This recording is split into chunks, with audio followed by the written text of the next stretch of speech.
तो दिल्ली के मुख्यमंत्री अरविंद केजरीवाल और ईडी के बीच आंख मिचौली का जो खेल चल रहा था वो खत्म हुआ। 9 समन के बाद ईडी की टीम दिल्ली के मुख्यमंत्री अरविंद केजरीवाल के आवास पर पहुंची, उनसे 2 घंटे से ज्यादा पूछताछ हुई और उसके बाद पूछताछ में सहयोग न करने की वजह से उन्हें गिरफ्तार कर लिया गया। अरविंद केजरीवाल के घर ईडी की टीम का पहुंचना, उन्हें गिरफ्तार करना और उसके बाद उन्हें ईडी दफ्तर ले जाने तक का पूरा जो घटनाक्रम रहा उसको लेकर एक रिपोर्ट आप तक पहुंचाते हैं।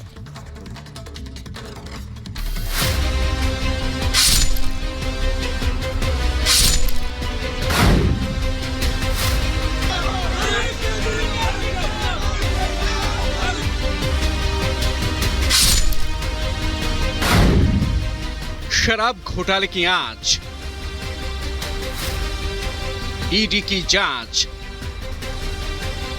समन पर समन और आखिरकार दिल्ली के सीएम अरविंद केजरीवाल ईडी की गिरफ्त में आ ही गए। 9 समन ठुकराने वाले केजरीवाल को जब हाईकोर्ट से भी राहत नहीं मिली तो कुछ ही घंटों में ईडी की टीम ने उनके घर पर दस्तक दे दी। हाथों में सर्च वारंट और आरोपों का कच्चा चिट्ठा लेकर 8 से 10 अधिकारी सीएम आवास पहुंच गए। गुरुवार शाम के करीब 7 बजे ईडी की टीम केजरीवाल के घर दाखिल हुई। सीएम आवास में तलाशी शुरू हुई। करीब 2 घंटे केजरीवाल से पूछताछ की गई। इसके बाद रात 9 बजे ईडी की टीम ने अरविंद केजरीवाल को गिरफ्तार कर लिया। शराब घोटाले मामले में मनीष सिसोदिया 13 महीने से और आप नेता संजय सिंह 6 महीने से तिहाड़ जेल में बंद हैं। लगातार ईडी की टीम ने जांच पड़ताल की, एक-एक सबूत को, तथ्यों को जोड़ा गया और इस मामले में बड़ी गिरफ्तारी हुई है। मनीष सिसोदिया की गिरफ्तारी हुई है, लेकिन जो मनी ट्रेल है और जो 150 करोड़ की बात बार-बार कही जा रही थी, उसके तार अरविंद केजरीवाल से अब जुड़ गए हैं और ईडी ने इसलिए जांच और सबूत के आधार पर अरविंद केजरीवाल को गिरफ्तार किया है। गिरफ्तारी के बाद सीएम केजरीवाल को ईडी हेडक्वार्टर ले जाया गया, जहां डॉक्टर्स की टीम ने उनका मेडिकल टेस्ट किया। आज सुबह ईडी सीएम केजरीवाल को कोर्ट में पेश करेगी, साथ ही आगे की पूछताछ के लिए रिमांड पर लेने की कोशिश भी करेगी। केजरीवाल की गिरफ्तारी से आप नेताओं में भारी टेंशन है। अरविंद केजरीवाल की लीगल टीम ने सुप्रीम कोर्ट का रुख किया है। केस की तुरंत सुनवाई के लिए अर्जेंट लिस्टिंग की मांग भी की गई है। केजरीवाल की अर्जी पर सुप्रीम कोर्ट में आज सुनवाई हो सकती है। हम सब ने देखा कि किस तरह से लोकतंत्र की हत्या करने का प्रयास हुआ है। लोकसभा की चुनाव के घोषणा के बाद अरविंद केजरीवाल, जो दिल्ली के एक लोकप्रिय मुख्यमंत्री हैं, विपक्ष के एक प्रमुख नेता हैं, उनको फर्जी आरोप में गिरफ्तार कर लिया गया है। दिल्ली सीएम के खिलाफ ईडी के एक्शन की खबर मिलते ही पूरी आम आदमी पार्टी में हलचल मच गई। कार्यकर्ताओं ने जमकर नारेबाजी और हंगामा किया। दिल्ली सरकार के कई मंत्री, विधायक और नेताओं के साथ ही महापौर भी सीएम आवास पहुंचने लगे। आम आदमी पार्टी के नेता ईडी की इस कार्रवाई को राजनीति से प्रेरित बता रहे हैं। यही वजह है कि आज आप नेता और कार्यकर्ता दिल्ली समेत देश के कई राज्यों में धरना प्रदर्शन करने का कार्यक्रम कर रहे हैं।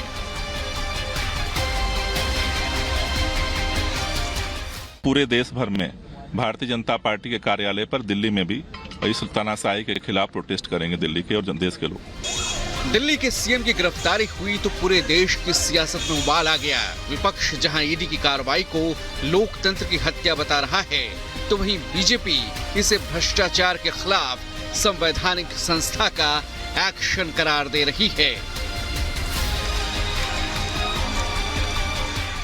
लगातार किसी भी तरीके से बस प्रताड़ित करना है अपनी एजेंसी को, अपने बिगेस्ट एलाय ईडी को पीछे छोड़ के किसी भी तरीके से अरविंद केजरीवाल जी को लोकसभा चुनाव से बाहर रखने की मंशा है। कोई ऐसी चीज या दिल्ली की जनता का जो प्यार है, दिल्ली की जनता का जो आशीर्वाद है, वो माननीय मुख्यमंत्री अरविंद केजरीवाल जी के साथ बना हुआ है। दिल्ली में दिल्ली की जनता जानती है कि जो केजरीवाल जी को गिरफ्तार किया जा सकता है, पर उनके विचारों को गिरफ्तार नहीं किया जा सकता। जो उनकी काम की राजनीति है, उनको नहीं रोका जा सकता। और मेरा ये मानना है कि पूरे युवा वर्ग को शराब के नशे में धकेलने की जो साजिश अरविंद केजरीवाल और उनकी सरकार ने रची थी, उसका परिणाम ये होना ही था। सत्य की जीत होनी थी और अरविंद केजरीवाल को उनके पापों की सजा मिलनी ही थी। फिलहाल दिल्ली के सीएम गिरफ्तार हो चुके हैं। ऐसे में सवाल उठता है कि अब दिल्ली की सत्ता कौन चलाएगा। आम आदमी पार्टी के नेता दावा कर रहे हैं कि केजरीवाल ही सरकार चलाएंगे। मामले की पेचीदगी को समझना हो तो हाल ही में झारखंड में हुए घटनाक्रम को देखा जा सकता है। झारखंड में भी दिल्ली जैसा ही मामला सामने आया था। भ्रष्टाचार से जुड़े मामले में ईडी ने मुख्यमंत्री हेमंत सोरेन को कई समन जारी किए। इसके बाद उन्हें गिरफ्तार कर लिया गया। ईडी की गिरफ्तारी के बाद हेमंत सोरेन ने राजभवन जाकर राज्यपाल को अपना इस्तीफा सौंप दिया, जिसके बाद चंपई सोरेन ने मुख्यमंत्री पद की शपथ ली थी। कुछ ऐसे ही हालात दिल्ली में भी बने हुए हैं। हालांकि अभी सीएम केजरीवाल ने इस्तीफा नहीं दिया है। माना जा रहा है कि अगर सुप्रीम कोर्ट से केजरीवाल को राहत नहीं मिली तो उन्हें भी अपने पद से इस्तीफा देना पड़ेगा। वहीं सूत्रों की माने तो मौजूदा हालात को देखते हुए जल्द ही एलजी गृह मंत्रालय को रिपोर्ट सौंपेंगे, जिसके आधार पर गृह मंत्रालय कोई बड़ा फैसला ले सकता है। फिलहाल केजरीवाल की रात ईडी के लॉकअप में कटी है। केजरीवाल समेत पूरे विपक्ष को सुप्रीम कोर्ट से राहत की उम्मीद है। वहीं ईडी केजरीवाल की रिमांड के लिए उन्हें कोर्ट में आज पेश करेगी। अब देखना होगा कि अगर सुप्रीम कोर्ट से केजरीवाल को राहत नहीं मिली तो फिर दिल्ली का अगला सीएम कौन होगा। Bureau report, Republic Bharat.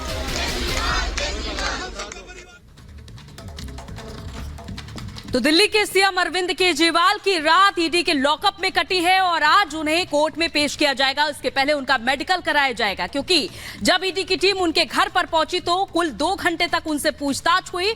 और देखिए, ये 5 तस्वीरें पूरी कल की कहानी से लेकर आज की कहानी तक बयां कर रही हैं कि किस तरह से गिरफ्तारी हुई और उसके बाद सुप्रीम कोर्ट में राहत के लिए अर्जी केजरीवाल की ओर से दाखिल की गई। और आज सुप्रीम कोर्ट में जहां 10:30 बजे सुनवाई होनी है, तो वहीं आज देशव्यापी प्रदर्शन की भी तैयारी है आम आदमी पार्टी की ओर से।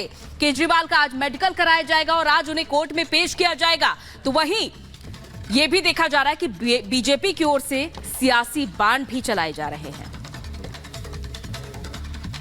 तो दिल्ली के मुख्यमंत्री अरविंद केजरीवाल की गिरफ्तारी के बाद से आम आदमी पार्टी के कार्यकर्ता सड़कों पर उतर आए हैं और यही कारण है कि पैरामिलिट्री की 4 कंपनियां तैनात कर दी गई हैं। दिल्ली में अलग अलग लोकेशंस पर पैरामिलिट्री फोर्सेस को तैनात किया गया है। पैरामिलिट्री फोर्सेस की 4 कंपनियां तैनात हैं।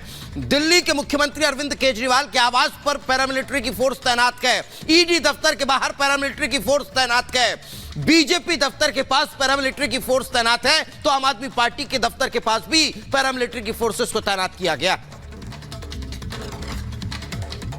और दिल्ली में जिस तरह के हालात सीएम की गिरफ्तारी के बाद से बने हुए हैं, उस पर अब एमएचए की भी नजर है। सूत्रों के हवाले से फिलहाल ये बड़ी जानकारी मिल रही है कि एमएचए ने एलजी से रिपोर्ट मांगी है इस पूरे मामले की। केजरीवाल को जहां आज कोर्ट में पेश किया जाएगा, देशव्यापी प्रदर्शन भी किया जाएगा आम आदमी पार्टी की ओर से, तो वहीं गृह मंत्रालय ने एलजी से रिपोर्ट मांगी है, क्योंकि एमएचए की इस पूरे हालात पर नजर बनी हुई है। मौजूदा सीएम की गिरफ्तारी पर गृह मंत्रालय पूरी निगरानी रख रहा है। अगर केजरीवाल इस्तीफा नहीं देते हैं तो उसके बाद के हालात फिलहाल कैसे होंगे, क्योंकि अगर देखा जाए तो जब भी कोई कैदी जेल में जाता है तो उसके सारे विशेषाधिकार खत्म हो जाते हैं। वो एक सामान्य कैदी के तौर पर देखा जाता है, चाहे वो मंत्री हो या फिर मुख्यमंत्री। लेकिन जब दिल्ली के सीएम अरविंद केजरीवाल को आज कोर्ट में पेश किया जाएगा, उसके बाद के फिलहाल हालात क्या होंगे, क्या कोर्ट फैसला सुनाता है, कितने दिन की कस्टडी ईडी को मिलती है, तमाम सवाल है जो फिलहाल बने हुए हैं। ईडी की तरफ से कौन से सबूत पेश किए जाते हैं, क्योंकि आम आदमी पार्टी की ओर से कहा जा रहा है कि सिर्फ और सिर्फ 70,000 नकदी और कुछ कागज ही मिले हैं, जिससे कोई लेना देना नहीं है दिल्ली शराब घोटाले का। लेकिन ईडी का कहना है कि उनके पास पुख्ता सबूत है और आज कोर्ट में ये सबूत पेश किए जाएंगे। और लगातार ईडी की ओर से कई नाम भी बताए जा रहे थे। ये देखा जाएगा कि उन